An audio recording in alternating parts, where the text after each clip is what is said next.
श्री दुर्गाय नमः। अथ श्री दुर्गा सप्तशती 11वां अध्याय।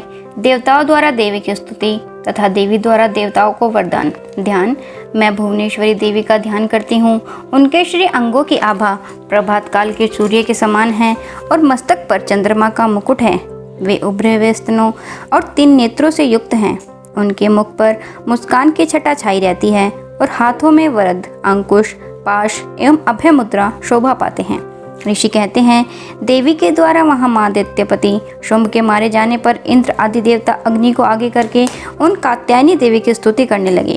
उस समय अभिष्ट की प्राप्ति होने से उनके मुख कमल दमक उठे थे और उनके प्रकाश से दिशाएं भी जगमगा उठी थीं। देवता बोले, शरणागत की पीड़ा दूर करने वाली देवी हम पर प्रसन्न हो। संपूर्ण जगत की माता प्रसन्न हो। विश्वेश्वरी विश्व की रक्षा करो। देवी तुम ही चराचर जगत की अधीश्वरी हो। तुम इस जगत का एकमात्र आधार हो, क्योंकि पृथ्वी रूप में तुम्हारी ही स्थिति है। देवी तुम्हारा पराक्रम अलंकनीय है। तुम ही जल रूप में स्थित होकर संपूर्ण जगत को तृप्त करती हो। तुम अनंत बल संपन्न वैष्णवी शक्ति हो। इस विश्व की कारणभूता परा माया हो। देवी तुमने इस समस्त जगत को मोहित कर रखा है। तुम ही प्रसन्न होने पर इस पृथ्वी पर मोक्ष की प्राप्ति कराती हो। देवी संपूर्ण विद्याएं तुम्हारे ही भिन्न भिन्न स्वरूप हैं। जगत में जितनी स्त्रियां हैं वे सब तुम्हारी ही मूर्तियां हैं। जगदम्बे एकमात्र तुमने ही इस विश्व को व्याप्त कर रखा है। तुम्हारी स्तुति क्या हो सकती है। तुम तो स्तुति करने योग्य पदार्थों से परे एवं परावाणी हो।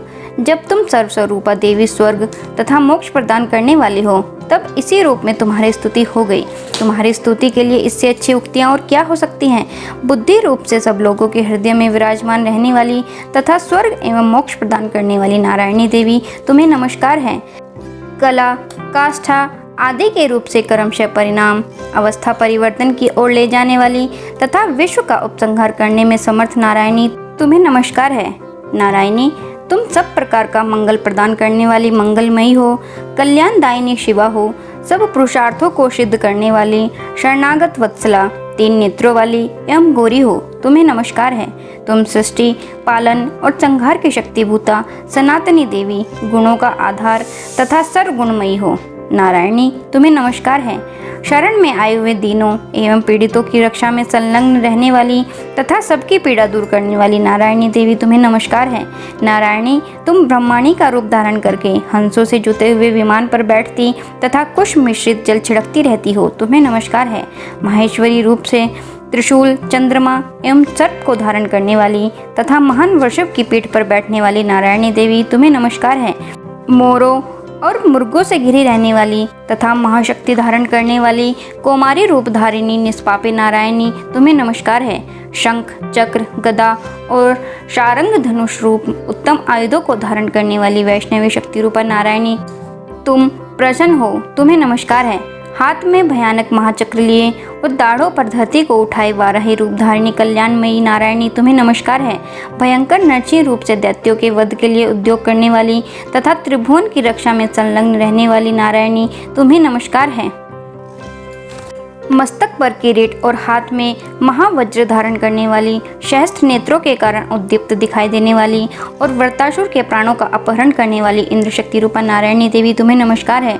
शिवदूती रूप से दैत्यों की महती सेना का संहार करने वाले, भयंकर रूप धारण तथा विकट गर्जना करने वाली नारायणी तुम्हें नमस्कार है। दाढ़ों के कारण विकराल मुख वाली मुंडमाला से विभूषित मुंडमर्दिनी चामुंडा रूपा नारायणी तुम्हें नमस्कार है। लक्ष्मी, लज्जा, महाविद्या, श्रद्धा, पुष्टि, स्वधा, ध्रुवा, महारात्रि तथा महाअविद्या रूपा नारायणी तुम्हें नमस्कार है। मेधा, सरस्वती, वरा, भूति, बाभ्रवी, तामसी, नियता तथा ईशा रूपिणी नारायणी तुम्हें नमस्कार है। सर्वस्वरूपा, सर्वेश्वरी तथा सब प्रकार की शक्तियों से संपन्न दिव्य रूपा दुर्गे देवी सब भयों से हमारी रक्षा करो। तुम्हें नमस्कार है। कात्यायनी यह 3 लोचनों से विभूषित तुम्हारा सौम्य मुख सब प्रकार के भयों से हमारी रक्षा करे। तुम्हें नमस्कार है।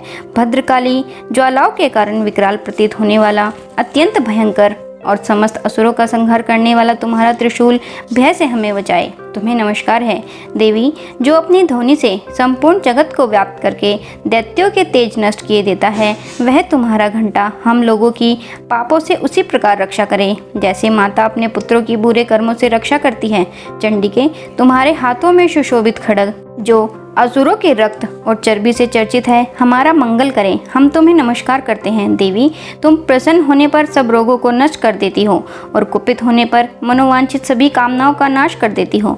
जो लोग तुम्हारी शरण में जा चुके हैं उन पर विपत्ति तो आती ही नहीं, तुम्हारी शरण में गए हुए मनुष्य दूसरों को शरण देने वाले हो जाते हैं। देवी अंबिके, तुमने अपने स्वरूप को अनेक भागों में विभक्त करके नाना प्रकार के रूपों से जो इस समय इन धर्मद्रोही महादैत्यों का संहार किया है, वह सब दूसरी कौन कर सकती थी। विद्याओं में, ज्ञान को प्रकाशित करने वाले शास्त्रों में तथा आदि वाक्यों वेदों में तुम्हारे सिवा और किसका वर्णन है, तथा तुमको छोड़कर दूसरी कौन ऐसी शक्ति है जो इस विश्व को अज्ञान में घोर अंधकार से परिपूर्ण ममता रूपी घड़े में निरंतर भटका रही हो। जहाँ राक्षस, जहाँ भयंकर विष वाले सर्प, जहाँ शत्रु, जहाँ लुटेरों की सेना और जहाँ दावानल हो, वहाँ तथा समुद्र के बीच में भी साथ रहकर तुम विश्व की रक्षा करती हो। विश्वेश्वरी, तुम विश्व का पालन करती हो, विश्व रूपा हो, इसीलिए संपूर्ण विश्व को धारण करती हो। तुम भगवान विश्वनाथ की भी वंदनीय हो।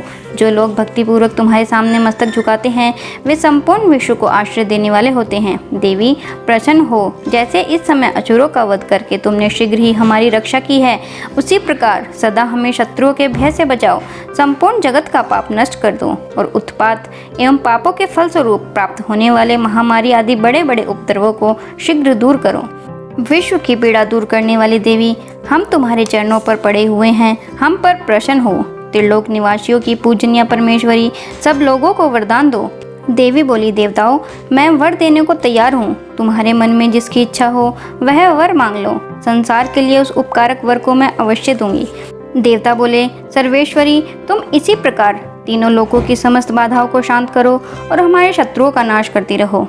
देवी बोली, देवताओं, वह स्वतः मनवंतर के 28वें युग में शुंभ और निशुंभ नाम के 2 अन्य महादैत्य उत्पन्न होंगे। तब मैं नंद गोप के घर में उनकी पत्नी यशोदा के गर्भ से अवितरण हो विंध्याचल में जाकर रहूंगी और उक्त दोनों असुरों का नाश करूंगी। फिर अत्यंत भयंकर रूप से पृथ्वी पर अवतार ले मैं विप्रचित्ति नाम वाले दानवों का वध करूंगी। उन भयंकर महादैत्यों को भक्षण करते समय मेरे दांत अनार के फूल की भांति लाल हो जाएंगे। तब स्वर्ग में देवता और मृत्युलोक में मनुष्य सदा मेरी स्तुति करते हुए मुझे रक्तदंतिका कहेंगे।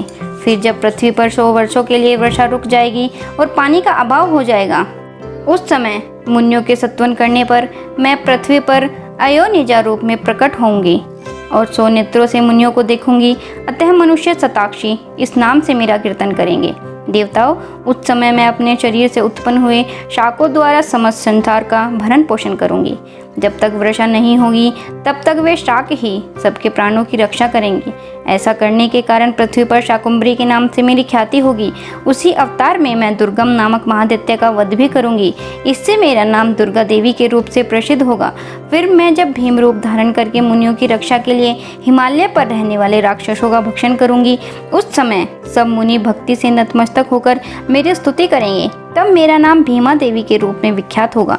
जब अरुण नामक दैत्य तीनों लोकों में भारी उपद्रव मचाएगा, तब मैं तीनों लोकों का हित करने के लिए 6 पैरों वाले असंख्य भ्रमरों का रूप धारण करके उस महादैत्य का वध करूंगी। उस समय सब लोग भ्रामरी के नाम से चारों ओर मेरी स्तुति करेंगे।